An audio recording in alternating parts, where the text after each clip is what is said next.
अच्छा जो है बच्चों अस्सलाम वालेकुम। अच्छा बच्चों जो है वो आज हम पढ़ते हैं फर्स्ट लॉ ऑफ थर्मोडायनामिक्स है। ठीक है, मोस्ट इम्पोर्टेंट है एग्जाम के पॉइंट ऑफ व्यू से। फर्स्ट लॉ ऑफ थर्मोडायनामिक्स, सबसे पहले तो इसकी जो है वो हमें डेफिनेशन देखनी पड़ेगी, लेकिन उससे पहले जो है वो मैं थोड़ा सा आपको जो है वो बता दूं। Law of conservation of energy, first law of thermodynamics, it is also called law of conservation of energy. अगर इसकी डेफिनेशन की जाए, एनर्जी जो है वो can neither be created not destroyed but it can be change या फिर transferred from one form to another form. It is called first law of thermodynamics.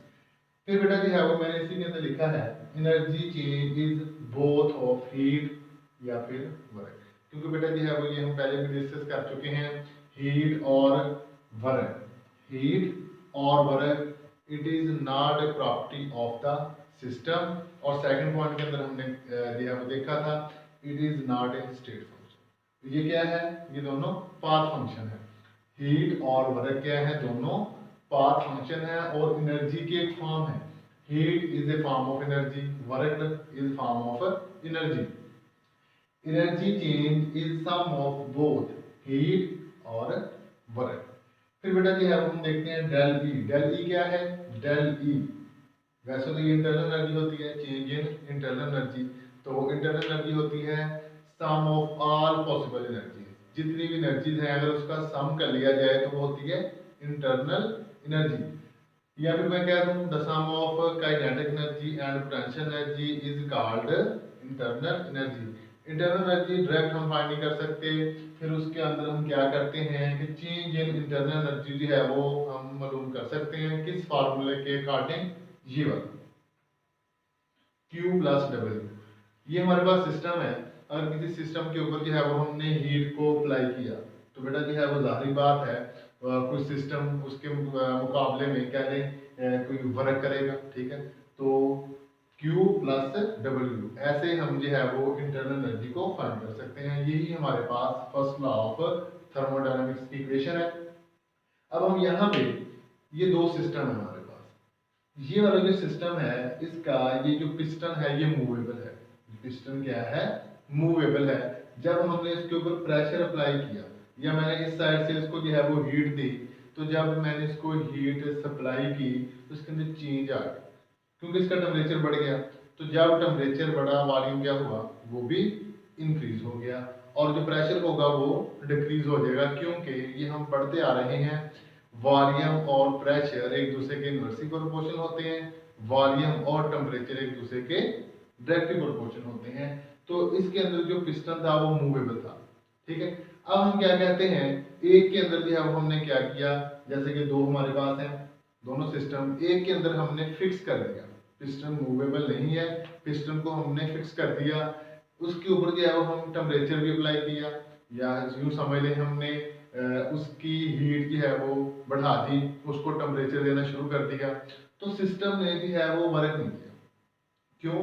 बेटा जो है वो पिस्टन मूवेबल ही नहीं है, हमने फिक्स रख लिया। तो इसका क्या मतलब हुआ कि उसको जो है वो हमने नेम दे दिया कि जो आपके पास वॉल्यूम है वो फिक्स है। जैसा कि वर्क डन है, वैसे वर्क डन जो है वो वर्क इक्वल होता है एफ क्रॉस डी के। डी क्या होता है? Distance, F force. केमिस्ट्री के अंदर हम इसको जो है वो शो करते हैं पी के साथ। और डिस्टेंस के अंदर जो चेंजिंग आएगी जब किसी चीज को हम कंप्रेस करते हैं ना, तो कैसे कंप्रेस करते हैं? प्रेशर उसका बढ़ाने से। जब प्रेशर बढ़ाएंगे तो वॉल्यूम क्या हो जाएगा? कम हो जाएगा। तो जब वॉल्यूम कम हो जाएगा उसके अंदर क्या आई है? चेंजिंग आई है। उसको हम लिख लेते हैं डेल वी के साथ कि चेंज इन वॉल्यूम। तो दोबारा बताने लगा हूँ, अगर बेटा जो है वो पिस्टन मूवेबल है तो उसके ऊपर जो है वो वर्क हुआ, work done by the system हो गया। ये कन्वेंशन लिखी है, साइन कन्वेंशन दो है। Work done by the system होगा तो value negative, work done on the system positive. अगर बेटा जो है वो सिस्टम के ऊपर काम हो रहा है पॉजिटिव। जब सिस्टम ने काम किया, जैसे कि हमने किसी चीज को इनपुट दी, जैसे कि जो है वो मैं स्टूडेंट को पढ़ा रहा हूँ बच्चों को, तो मैंने उनको इनपुट दी कि ये काम ऐसे हुआ, तो उसके बदले में बच्चों ने मुझे जो है वो कह लें कि काम करके दिखाया, जैसे कि मैंने टेस्ट लिया तो उन्होंने वो पास किया। तो work done on the system, system के ऊपर जो आपने काम किया पॉजिटिव, जो उसके बदले में सिस्टम ने हमें करके दिखाया वो आपके पास क्या होगा, नेगेटिव होगा। तो एक के अंदर पिस्टन मूवेबल था, उसके अंदर वॉल्यूम के अंदर चेंजिंग आई। जिसके अंदर पिस्टन मूवेबल नहीं था तो हमने क्या किया, उसके अंदर बेटा वॉल्यूम को हमने कांस्टेंट रखा। तो जब हमने वॉल्यूम को कांस्टेंट रखा तो फिर उसके अंदर हमने जो है वो क्या किया कि डेल वी को रख दिया 0 के इक्वल। जब डेल वी को 0 के इक्वल रखा, डब्ल्यू किसके इक्वल है, इस वैल्यू के, हम फिर यहाँ पर डब्ल्यू की जगह पे उसकी वैल्यू पुट कर दी। जब हमने उसकी वैल्यू पुट की तो जो है वो ये हमारे पास क्वेश्चन बन गई। ठीक है, जब ये वाली क्वेश्चन बनी तो यहाँ पे डेल वी है, डेल वी क्या है हमारे पास, कांस्टेंट है। तो उसकी वैल्यू हमने उसको सपोज करें वो 0 के इक्वल है, क्यों, वो कांस्टेंट है। तो उसकी जगह पे डेल वी की जगह पे हमने 0 पुट कर दिया। तो 0 ने मल्टीप्लाई किससे करना है, प्रेशर के साथ। तो जब 0 को किसी भी चीज के साथ मल्टीप्लाई किया जाए तो आंसर 0। तो ये सारी की सारी टर्म आपके पास क्या हो गई, 0 हो गई। बाकी क्या बचा, Q। तो फिर आपने क्या लिख दिया, del E equal to Q V. This is called first law of thermodynamics की इक्वेशन को भी कहा जा सकता है।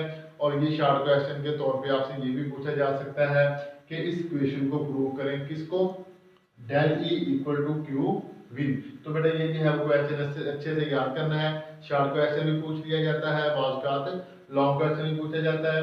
अब जो है वो हम इंशाल्लाह फिर इससे नेक्स्ट जो आर्टिकल होगा उसको जो है वो डिस्कस करेंगे। ठीक है बेटा, जो है वो अल्लाह हाफिज़।